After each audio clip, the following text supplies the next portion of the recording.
ಮೈಸೂರಿನ ನಂಜನಗೂಡಿನ ಪುರಾತನ ದೇವಸ್ಥಾನವನ್ನ ಧ್ವಂಸಗೊಳಿಸಿದ ಹಾಗೂ ರಾಜ್ಯದಾದ್ಯಂತ ಹಿಂದೂ ದೇವಸ್ಥಾನಗಳನ್ನು ತೆರವುಗೊಳಿಸುವ ಸರ್ಕಾರದ ನಡೆಯನ್ನ ಖಂಡಿಸಿ ಇಲ್ಲಿಯ ವಿಶ್ವ ಹಿಂದೂ ಪರಿಷತ್ ಹಾಗೂ ಬಜರಂಗ ದಳದ ವತಿಯಿಂದ ಪ್ರತಿಭಟನಾ ಸಭೆ ಅಮರ್ ಜವಾನ್ ಸ್ಮಾರಕದ ಬಳಿ ನಡೆಯಿತು. ಪ್ರತಿಭಟನೆಯನ್ನ ಉದ್ದೇಶಿಸಿ ಧಾರ್ಮಿಕ ಚಿಂತಕ ಶ್ರೀಕೃಷ್ಣ ಉಪಾಧ್ಯಾಯ ಅವರು ಮಾತನಾಡಿ, ದೇವಸ್ಥಾನಗಳು ಹಿಂದೂ ಧಾರ್ಮಿಕ ಶ್ರದ್ಧಾ ಕೇಂದ್ರದ ಜೊತೆ ದೇಶ ಕಟ್ಟುವ ಕೇಂದ್ರವಾಗಿದ್ದು, ಇದನ್ನ ಒಡೆಯುವ ಮೂಲಕ ನಿಮ್ಮನ್ನ ನೀವೇ ಒಡೆದುಕೊಳ್ಳಲು ಹೋಗುತ್ತಿದ್ದೀರಿ. ನಂಜನಗೂಡಿನ ಪರಿಸ್ಥಿತಿ ರಾಜ್ಯದ ಬೇರೆಲ್ಲಾದರೂ ಇನ್ನು ಮುಂದೆ ನಡೆದಿದೆ ಆದರೆ ಚುನಾವಣೆ ಸಂದರ್ಭ ತಕ್ಕ ಉತ್ತರ ನೀಡಲಿದ್ದೇವೆ ಎಂದು ಎಚ್ಚರಿಕೆಯನ್ನ ನೀಡಿದರು. ಧರ್ಮದ ಹೆಸರಿನಲ್ಲಿ ಆಡಳಿತ ಚುಕ್ಕಾಣಿ ಹಿಡಿದು ಧರ್ಮ, ವೇದ, ಉಪನಿಷತ್ತು ಎಂದು ಭಾಷಣ ಮಾಡುವ ಮೂಲಕ ಹಿಂದುತ್ವದ ಬೇರಿಗೆ ಕೊಡಲಿಯೇಟು ನೀಡುವುದು ಶುದ್ಧ ಅನ್ಯಾಯ. ಈ ನಿಟ್ಟಿನಲ್ಲಿ ನಂಜನಗೂಡಿನಲ್ಲಿ ಧ್ವಂಸಗೊಳಿಸಿದ ದೇವಸ್ಥಾನದ ಮುಂದೆ ಪರಿವಾರ ಸಂಘಟನೆಗಳ ಹಿರಿಯರ ಸಮ್ಮುಖದಲ್ಲಿ ದೇವಸ್ಥಾನದ ನಡೆಯಲ್ಲಿ ಸಾರ್ವಜನಿಕವಾಗಿ ಕ್ಷಮೆ ಯಾಚಿಸಬೇಕು ಎಂದು ಹೇಳಿದರು. ಭಾರತದ ಹಿಂದೂಗಳ ಶ್ರದ್ಧಾ ಕೇಂದ್ರಗಳನ್ನ ಧ್ವಂಸ ಮಾಡಿದ್ದಾರೆ ಅಂತ ಮಾತಾಡ್ತಾ ಇದ್ದೆವು.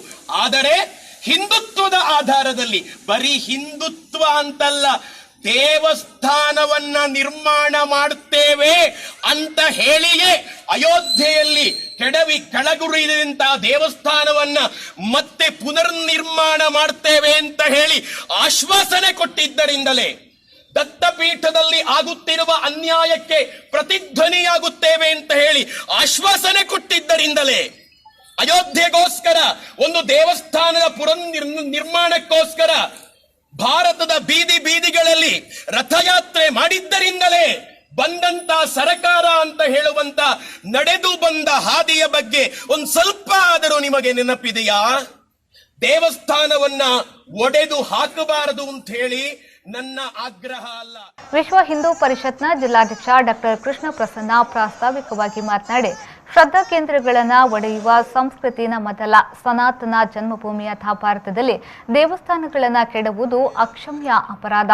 ಈ ನಿಟ್ಟಿನಲ್ಲಿ ಘಟನೆಗೆ ಕಾರಣಕರ್ತರಾದ ಅಧಿಕಾರಿಗಳನ್ನು ವಜಾಗೊಳಿಸಬೇಕು, ಕೆಡವಲಾದ ದೇವಸ್ಥಾನವನ್ನು ಪುನರ್ ನಿರ್ಮಿಸಬೇಕು. ಇಲ್ಲದಿದ್ದಲ್ಲಿ ಸರ್ಕಾರಕ್ಕೆ ಹಿಂದೂ ಸಂಘಟನೆ ತಕ್ಕ ಉತ್ತರ ನೀಡಲಿದೆ ಎಂದು ಹೇಳಿದರು. ಪ್ರತಿಯೊಂದು ದೇವಸ್ಥಾನವನ್ನು ಕೂಡ ಅಲ್ಲಿನ ಪರಿಸ್ಥಿತಿಯನ್ನು ಪರಿಗಣಿಸಿ, ಅನಿವಾರ್ಯತೆಯನ್ನು ಪರಿಗಣಿಸಿ, ಒಂದು ವೇಳೆ ಅನಿವಾರ್ಯತೆ ಇದ್ದಾಗ ಅದನ್ನ ಸ್ಥಳಾಂತರ ಮಾಡುವಂತಹ ಕೆಲಸವನ್ನ ಮಾಡಬೇಕು. ಇನ್ನೊಂದೇನಂದ್ರೆ ಈ ಮುಖಾಂತರ ನನ್ನ ಆಗ್ರಹ ಏನಂತ ಹೇಳಿದ್ರೆ, ಸಾವಿರಾರು ದೇವಸ್ಥಾನಗಳಿವೆ, ಇನ್ನಿತರ ಕೋಮಿನ ಪ್ರಾರ್ಥನಾ ಮಂದಿರಗಳಿಗೆ ಸರ್ಕಾರದವರು ಜಾಗವನ್ನ ಮಂಜೂರು ಮಾಡಿರ್ತಾರೆ.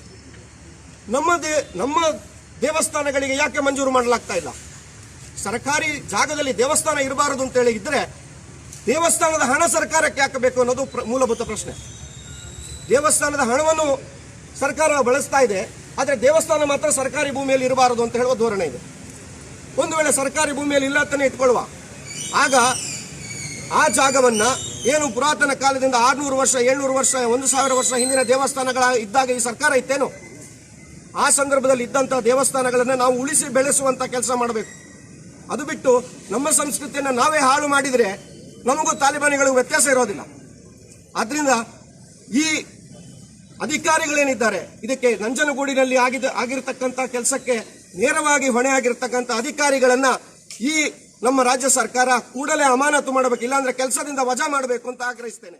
ಪ್ರತಿಭಟನೆಯಲ್ಲಿ ವಿಶ್ವ ಹಿಂದೂ ಪರಿಷತ್ನ ಜಿಲ್ಲಾ ಕಾರ್ಯದರ್ಶಿ ಸತೀಶ್ ಬಿಎಸ್, ಹರೀಶ್ ಕುಮಾರ್, ರೂಪೇಶ್, ವಿಶಾಖ್, ವಿಶ್ವ ಹಿಂದೂ ಪರಿಷತ್ ಬಜರಂಗ ದಳದ ಪದಾಧಿಕಾರಿಗಳು ಪಾಲ್ಗೊಂಡಿದ್ದರು.